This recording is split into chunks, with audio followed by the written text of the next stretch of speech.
Iranian Foreign Minister Seyed Abbas Araghchi spoke to his Cuban counterpart, Bruno Rodriguez Parilla, an outreach amid Donald Trump's stringent sanctions on the island nation. During the telephonic conversation, Araghchi declared that Iran would deliver a decisive response to any aggressive act relying on the country's defense power and national solidarity.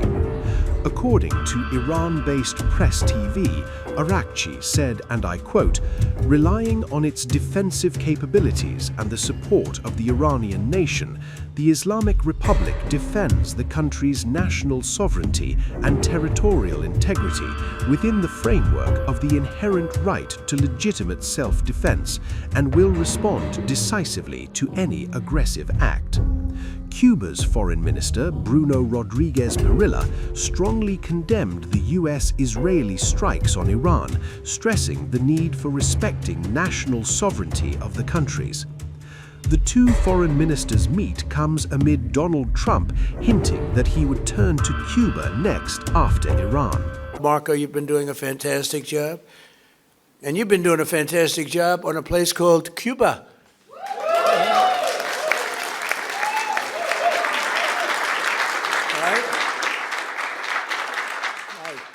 And A-Rod came in before. I said, hey, do you want to come up to a little award ceremony? He's gone to plenty of award ceremonies. Thank you, A-Rod. Big fan. But what's happening with Cuba is amazing. And we think that we want to finish this one first, but that will be just a question of time before you and a lot of unbelievable people are going to be going back to Cuba. Hopefully not to stay. We want you back, and we don't want to lose you. We don't want to make it so nice that they stay, but some people probably do want to stay. They love Cuba so much. I hear it all the time. That was another one that wasn't supposed to happen. Venezuela is going great. It's been stabilized. We have a wonderful person as your president-elect, Delcy Rodriguez, and she and her staff have been doing a fantastic job working with us. We're taking out hundreds of millions of barrels of oil, and it's going to Houston and various other places where it's being refined, and we're sending them back far more money than they've made in many years, and actually very shortly it'll be more money than they've ever made. And Venezuela is working. So we've had a lot of countries in places that truly love, you would say football, I would say soccer, but these are all countries that love football/soccer. Originally from Cuba? Huh? Your parents came? Yeah, you're going to go back, huh? Yeah. It's going to be, and you won't need my approval. You just fly back in when I can just see that. It's going to be a great day, right? We're going to celebrate that separately. I just want to wait a couple of weeks. I wanted to wait a couple of weeks, but we'll be together again soon, I suspect, celebrating what's going on in Cuba. They want to make a deal so badly, you have no idea. I'm telling you, he's going to go down as the best Secretary of State in the country's history, Marco Rubio. I don't want him to get too popular. It's true. I don't want him to get too popular. You know, when they get too popular, all of a sudden you see, where's Marco? He's not around anymore. I don't see him.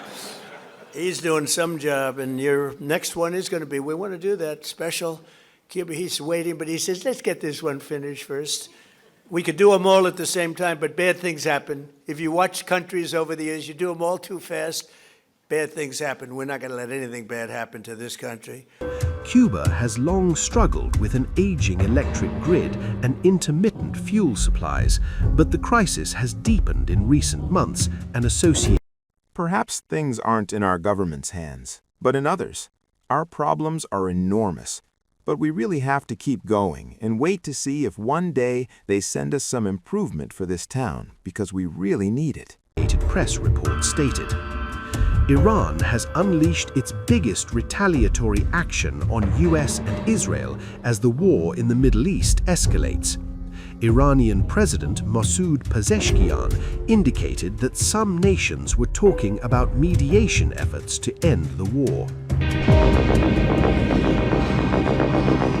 Iran's president, Masoud Pezeshkian, has claimed that some nations have begun mediation efforts to end the ongoing war with Israel and the United States.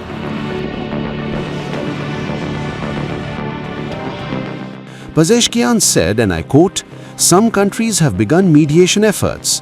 Let's be clear, we are committed to lasting peace in the region, yet we have no hesitation in defending our nation's dignity and sovereignty.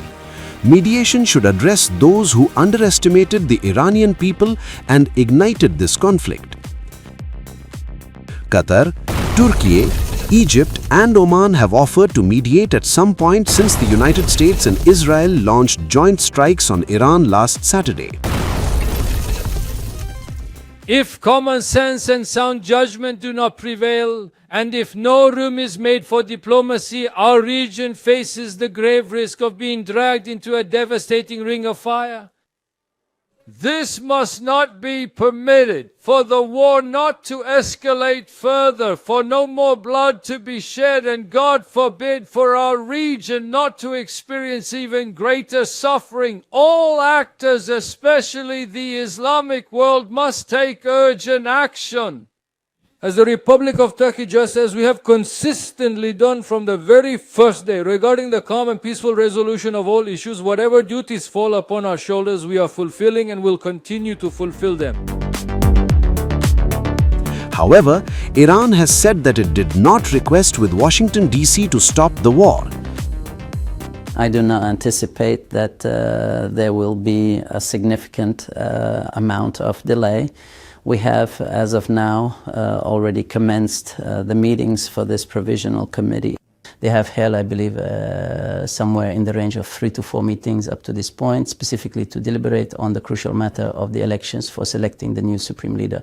And this significant process is anticipated to unfold within the course of the upcoming days, with the formal appointment and official assignment of the new supreme leader and the subsequent announcement of his chosen name across the whole of the Islamic Republic of Iran. Actions taken by the United States of America in concert with the Israeli Zionist entity against Iran constitute nothing less than a heinous crime. Furthermore, this represents a profound betrayal at the negotiation table and a direct undermining of the diplomatic solution for the Iranian nuclear file. The assassination of His Eminence, the guide, he is not a political guide, but rather a man, a religious scholar, and a spiritual guide for the entire Islamic world and for the Shia community across the globe. This is an utterly heinous crime. Iran, the United States and President Trump will not be required to back down at the negotiating table. No, I said, we will not depend, and there will be no trust with Trump. How is it possible without mutual trust, with a complete lack of trust, without the opposing side's commitment? We demand a return to negotiations once again. I don't believe there is any message from Iran to the other side. This act of aggression is a crime, an utterly heinous and truly atrocious crime. Therefore, we are left with absolutely no other choice but to engage in legitimate self-defense. Therefore, any party or military bases at the regional level, specifically those belonging to the United States of America or the usurping Israeli entity within this region, will inevitably be subject to Iranian targeting, because this cannot be attributed to these friendly and sisterly nations. Instead, it will be considered as falling upon the territories of the United States of America.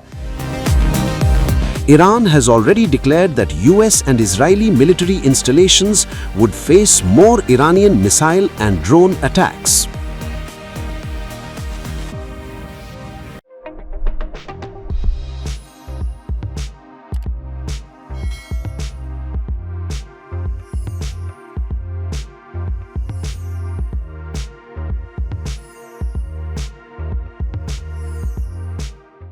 News never stops. world keeps turning, and every turn tells a story. Wars, elections, geopolitics, Davids versus Goliaths. While everyone is celebrating the US-China trade thaw, Trump has been quietly doing something else across Asia. These were once home to the ancient Silk Road connecting east and west. But who's connecting the dots? Who's decoding the global storm?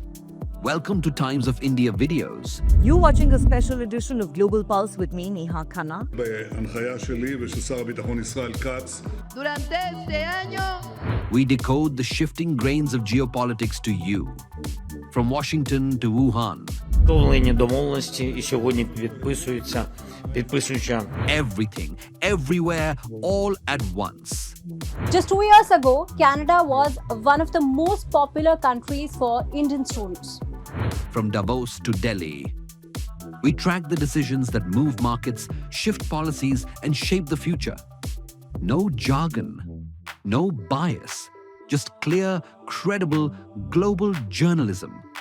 Because understanding the world doesn't have to be complicated, it just has to be smart. And that's what we do best. At Times of India videos, we don't just tell stories, we build perspective. We connect the dots between what's global and what's personal, what's happening out there, and what it means for you. It's fast. It's fearless. It's making sense of the changing world order.